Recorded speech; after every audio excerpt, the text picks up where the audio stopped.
사도신경으로 우리 믿음을 함께 고백하심으로 7월 22일 월요일 새벽 예배를 하나님 앞에 드리겠습니다. 전능하사 천지를 만드신 하나님 아버지를 내가 믿사오며 그 외아들 우리 주 예수 그리스도를 믿사오니 이는 성령으로 잉태하사 동정녀 마리아에게 나시고 본디오 빌라도에게 고난을 받으사 십자가에 못 박혀 죽으시고 장사한 지 사흘 만에 죽은 자 가운데서 다시 살아나시며 하늘에 오르사 전능하신 하나님 우편에 앉아 계시다가 저리로서 산자와 죽은 자를 심판하러 오시리라. 성령을 믿사오며 거룩한 공예와 성도가 서로 교통하는 것과 죄를 사하여 주시는 것과 몸이 다시 사는 것과 영원히 사는 것을 믿사옵나이다. 아멘. 오늘 우리에게 주신 하나님의 말씀은 시편 19편 7절에서 14절까지 있는 말씀입니다. 시편 19편 7절에서 14절입니다. 여호와의 율법은 완전하여 영혼을 소성시키며 여호와의 증거는 확실하여 우둔한 자를 지혜롭게 하며 여호와의 교훈은 정직하여 마음을 기쁘게 하고 여호와의 계명은 순결하여 눈을 밝게 하시도다. 여호와를 경외하는 도는 정결하여 영혼까지 이르고 여호와의 법도 진실하여 다 의로우니 금 곧 많은 순금보다 더 사모할 것이며 꿀과 송이꿀보다 더 달도다. 또 주의 종이 이것으로 경고를 받고 이것을 지킴으로 상이 크니이다. 자기 허물을 능히 깨달을 자 누구리요? 나를 숨은 허물에서 벗어나게 하소서. 또 주의 종에게 고의로 죄를 짓지 말게 하사 그 죄가 나를 주장하지 못하게 하소서. 그리하면 내가 정직하여 큰 죄가에서 벗어나겠나이다. 나의 반석이시요 나의 구속자이신 여호와여, 내 입의 말과 마음의 묵상이 주님 앞에 연락되기를 원하나이다. 아멘. 오늘은 시편 19편 7절에서 14절로 하나님이 자기를 나타내시는 방법 두 번째 말씀을 함께 나누겠습니다. 지난 목요일에 하나님이 자기를 나타내시는 첫 번째 방법인 일반 계시, 자연을 통해서 우리가 하나님이 살아계시다는 것, 또 하나님이 창조주이시라는 것, 그리고 우리는 그 하나님의 피조물로 이 세상을 다스리고 통치해야 할 그런 정체성을 가진 자들로 부르심을 받았다는 그 말씀에 대해서 함께 나누었습니다. 6절까지는 그렇게 하나님의 그런 위대하심과 또 크심, 또 자연을 통해서 자기를 나타내신 하나님에 대해서 기록했는데 7절부터는 완전 다른 분위기의 말씀을 하고 있죠. 하나님의 율법에 대해서 또 하나님의 교훈과 계명에 대해서 이렇게 이야기하면서 하나님께서 우리에게 이제 우리 각 사람에게 주시는 이 특별 계시, 이 두 번째로 하나님이 자기를 나타내시는 방법인 이 특별 계시에 대해서 말씀을 시를 기록하고 있습니다. 이 특별 계시는 이 각 사람에게 하나님이 주시는 말씀, 각 사람을 하나님의 뜻대로 빚어가시기 위해서 이제 우리가 일반 계시를 통해서 하나님이 하나님이 창조주이시라는 것, 그리고 우리가 그렇게 하나님의 뜻 피조물로 빚어졌다는 것을 깨닫게 된다면 우리가 이 특별 계시인 하나님의 말씀을 가지고 우리 한 사람 한 사람에게 각자에게 맞도록 하나님께서 우리를 빚어가시는 그런 구체적인 방법을 우리가 하나님의 그 특별한 계시를 통해서 깨닫게 되는 것이죠. 그래서 사실은 기독교는 이 계시의 종교라고 말씀을 드렸습니다. 우리가 뭔가를 우리가 노력하고 우리가 뭔가 깨닫기 위해서 수련하고 이런 것들이 아니라 하나님이 우리에게 하나님을 자기를 나타내 주셔서 우리가 알게 되고 또 하나님이 우리에게 자기를 계시하셔서 우리가 하나님을 믿음으로 따라갈 수 있도록 하시는 것이 바로 기독교의 그런 믿음의 핵심이라고 말씀을 드렸습니다. 그래서 이 아기가 태어난 이거 일반 계시를 통해서는 우리가 하나님을 창조주로 믿고 또 구원자로 믿고 또 하나님을 내 아버지로 믿는, 그래서 자녀로 태어나는 것, 그 거듭나게 되는 것이라고 한다면 이 특별 계시는 우리가 하나님의 자녀가 된 우리가 하나님의 자녀답게 살아가도록 우리를 인도하시는 하나님의 섭리라고 할 수 있습니다. 그래서 아기가 태어나기만 하고 자라지 않는다면 부모에게 그것이 가장 큰 근심이 되는 것처럼 우리가 하나님의 자녀가 되었는데 하나님의 자녀답게 살아가지 못할 때 그것이 하나님께 또한 가장 큰 근심이 될 수 있다는 것을 우리가 안다면 이 특별 계시를 통해서 하나님의 말씀을 통해서 우리가 하나님이 우리에게 나타내시는 자기의 모습을 자기의 뜻을 우리가 잘 알고 따라가야 한다는 것입니다. 그래서 이 특별 계시는 하나님의 말씀을 통해서도 주어질 수 있고 또 하나님이 우리 각 사람에게 주시는 음성을 통해서도 우리에게 주어지시기도 합니다. 특별히 이 19장에서 말씀하고 있는 이 특별 계시에 대해서는 다윗이 하나님의 말씀을 통해서 자기를 나타내시는 것들을 우리에게 기록하고 있는데요. 하나님의 말씀, 다윗은 우리에게 특별하게 나타내시는 그 하나님의 말씀을 이렇게 7절과 8절에 이렇게 고백하고 있습니다. 여호와의 율법은 완전하여 영혼을 소성시키며 여호와의 증거는 확실하여 우둔한 자를 지혜롭게 하며 여호와의 교훈은 정직하여 마음을 기쁘게 하고 여호와의 계명은 순결하여 눈을 밝게 하신다. 이렇게 기록하고 있습니다.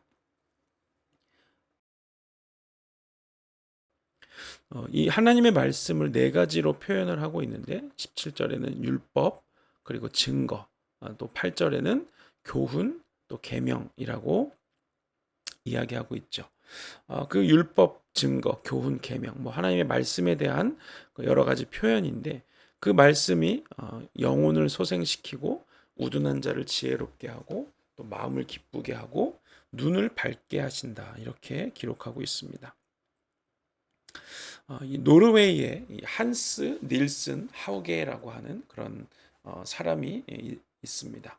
한 200년 전, 약간 지금으로 따지면 200년 전에 이 노르웨이라는 나라가 정말 비참하고 가난한 나라였다고 합니다. 노르웨이. 그런데 그래서 나무 껍질로 빵을 만들어 먹기도 하고 길거리에는 굶어 죽는 사람들의 시체가 널브러져 있는 그런 일들이 노르웨이에는 흔한 일이었다고 하는데요.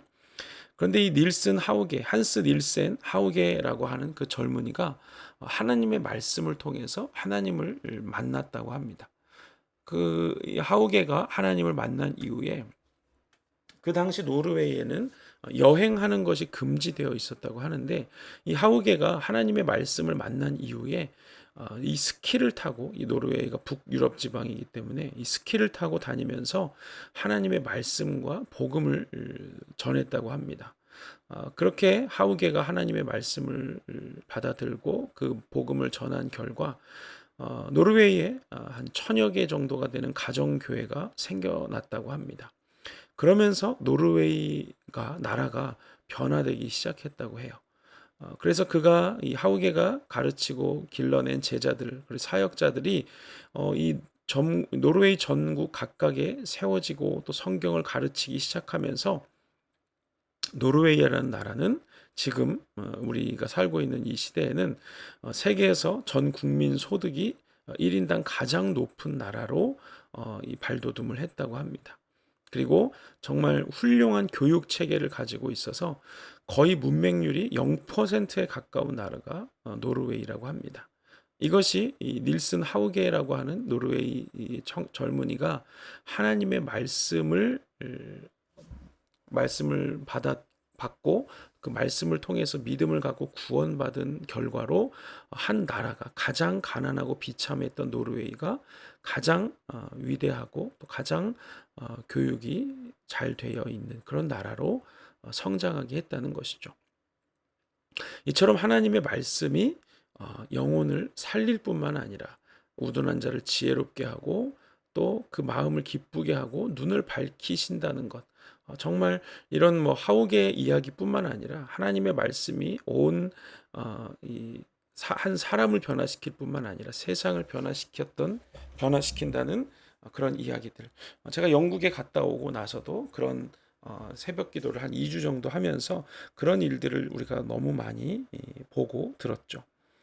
정말 기록된 하나님의 말씀은 하나이지만 각 사람에게 하나님이 자기를 나타내시어서 주시는 지혜와 감동은 각각 다르고 또 그래서 각각 그 부르심을 따라서 사명을 따라서 살아가도록 하나님이 말씀으로 자기를 나타내신다는 것입니다. 저도 설교를 해보지만 하나님의 말씀을 붙들고 설교를 하면 설교는 제가 혼자 이렇게 하게 되는데 그 말씀들을 각각 받아들이는 성도들의 상황이 다르고 또 마음이 다르고 또 들리는 것들이 다르고 또 결단하는 것들이 달라서 하나님의 앞에서 또 새로운 결단들을 또 깨닫고 느끼고 각 사람이 그렇게 하는 것들을 볼 때 정말 하나님의 말씀은 우리 각 사람에게 특별하게 주시는 그런 하나님이 자기를 나타내시는 방식이구나, 방법이구나 하는 것들을 많이 느낍니다.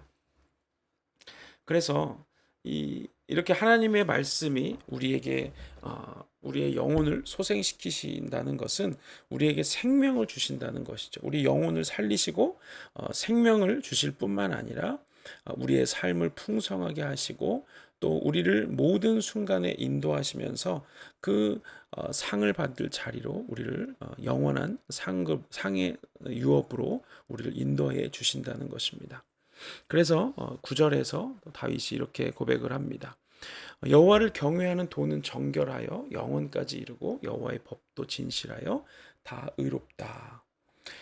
결국 하나님께서 우리에게 주시는 그 말씀, 이것이 정말 정결하고 진실해서 어떤 조금의 악함도 없고 하나님이 정말 선하고 인자하신 아버지로서 우리 자녀들인 우리들에게 말씀하셔서 우리를 그 영원한 하나님의 나라까지 인도해 가시는 그런 완전하고 의로우신 말씀이라는 것을 다윗이 고백하고 있는 것입니다.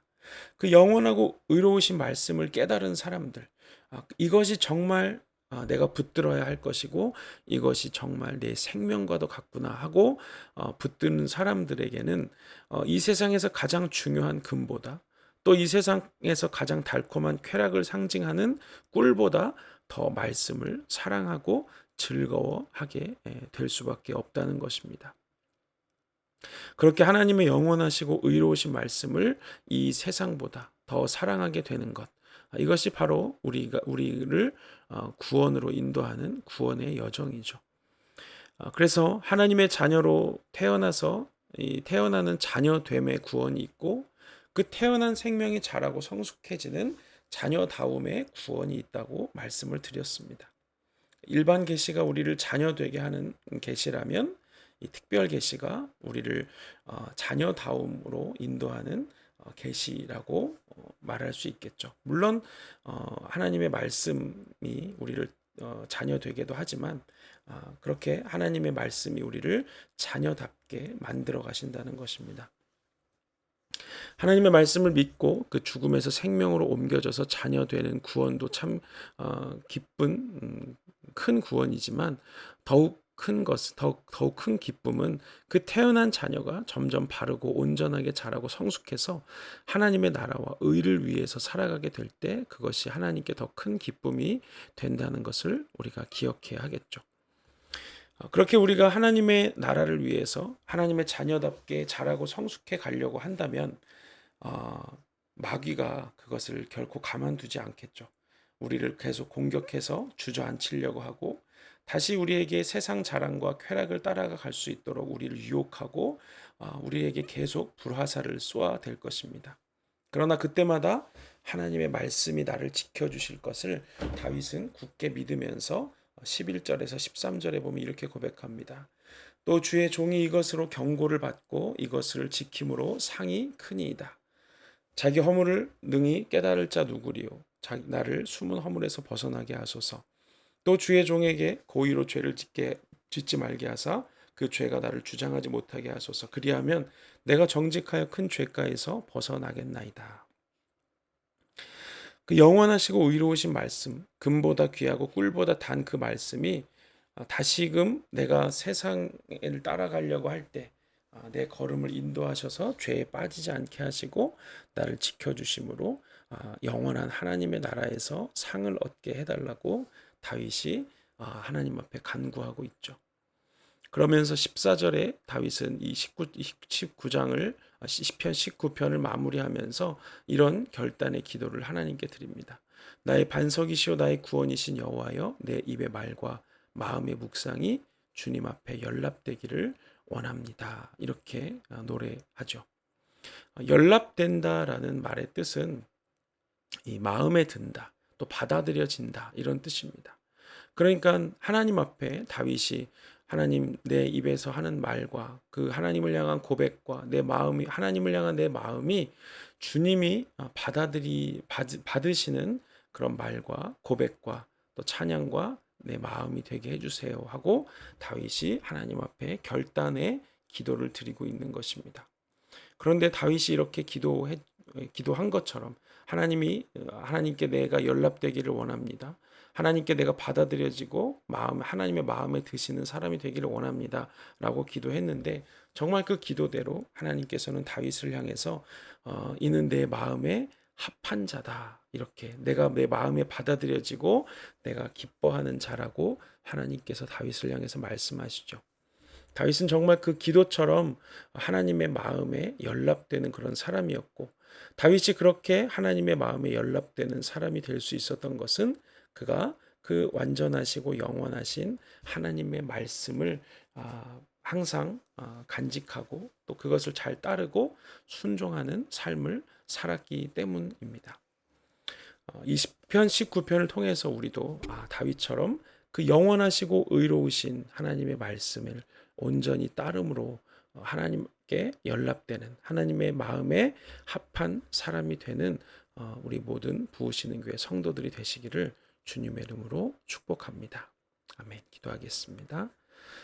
하나님 은혜를 감사합니다. 하나님께서 우리에게 자기를 나타내시기 위해서 온 세상 만물 속에 하나님의 그런 창조의 섭리를 넣어두시고 또 우리가 세상을 보고 또 우리 자신을 볼 때에 창조주이신 하나님과 또 하나님의 지음을 받은 세상과 내 자신을 깨닫게 하심을 감사합니다. 뿐만 아니라 우리 각 사람에게 하나님의 말씀을 주셔서 그 말씀으로 영원하시고 의로우신 그 말씀으로 우리를 하나님의 영원한 나라로 인도하시고 그래서 영원한 하나님의 나라를 사모하며 살아갈 수 있도록 우리를 부르시고 이 땅에서 하나님의 나라를 이루어가며 살아갈 수 있도록 우리를 부르셨음에 감사합니다.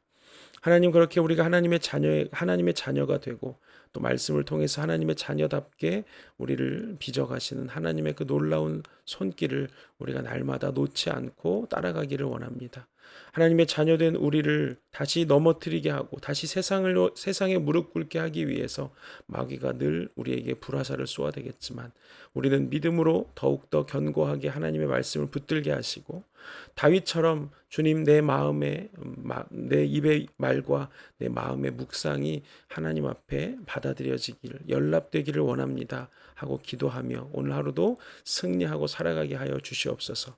그래서 정말 다윗처럼 우리도 하나님 앞에서 너는 내 마음에 합당한 사람이구나 내가 연락할 수 있는 자구나 하고 하나님의 칭찬을 받을 수 있는 저희들 될 수 있도록 인도하여 주시옵소서.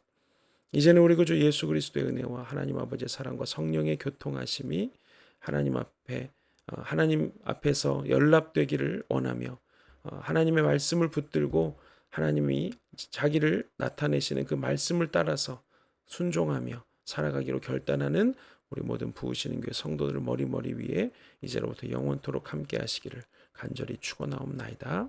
아멘. 감사합니다. 한 주간을 일상을 시작하는 월요일입니다. 이번 한 주간도 믿음으로 승리하시고 무더운 날씨에 더위 먹지 않도록 조심하시고 이번 한 주도 말씀을 붙들고 승리하시기를 바랍니다. 내일 새벽에도 뵙겠습니다. 감사합니다.